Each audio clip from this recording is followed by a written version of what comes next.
I set my goals way higher than the achievable. And when I fail at a very high level. That's my process. It's really demented, but it actually works. When you are aiming really high and doing something new, you must be also prepared to fail. Learn from your mistakes and begin with a new plan, more motivated than before. If you wait until the right time to have a child, you'll die childless. And I think filmmaking is very much the same thing. You just have to take the plunge and just start shooting something, even if it's bad. There seems to be a lot of excitement around something that, to me, is a yawn, frankly. Your imagination can create a reality. There is a vast frontier that's going to take us a while to understand. It was very lunar, a very desolate place, isolated. Here's my philosophy in life. If there's a fire, you put it out. If there's a flood, you fill sandbags and you build a dike. You roll up your sleeves and you get to work. When you have the feeling that anything's possible, sometimes you wind up acting on it. What are the lessons learned? What are the lessons learned? Well, I think number one is curiosity. It's the most powerful thing you own. Imagination is a force that can actually manifest a reality. And the respect of your team is more important than all the laurels in the world. But failure has to be an option in art and in exploration, because it's a leap of faith, and no important endeavor that required innovation was done without risk. You have to be willing to take those risks. The magic doesn't come from within the director's mind. It comes from within the hearts of the actors. Your only competitors are your past achievements. Sometimes your whole life boils down to one insane move.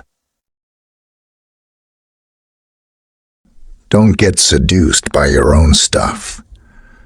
Don't get high on your own supply. The hardest thing as a filmmaker is when you're watching a film that you've worked on for several years. You know every frame so intimately that holding lots of the objectivity of a new viewer who has just seen it for the first time is the hardest thing. Every aesthetic decision you make, and you make thousands of them every day, have to, in theory, must be done from you being a blank slate. You almost have to run a program, like a mind wipe, every time you watch the movie. Every time you dive, you hope you'll see something new, some new species. Sometimes the ocean gives you a gift, sometimes it doesn't. Targets and timetables do matter. But there is a dispirited feeling that the USN just rejects. Multilateral target. Setting for the time being. Getting the audience to cry for the Terminator at the end of 2. For me, that was the whole purpose of making that film. If you can get the audience to feel emotion for a character that in the previous film you despised utterly and were terrified by, then that's a cinematic arc. Old Rose. It's been 84 years, and I can still smell the fresh paint. The china had never been used. The sheets had never been slept in.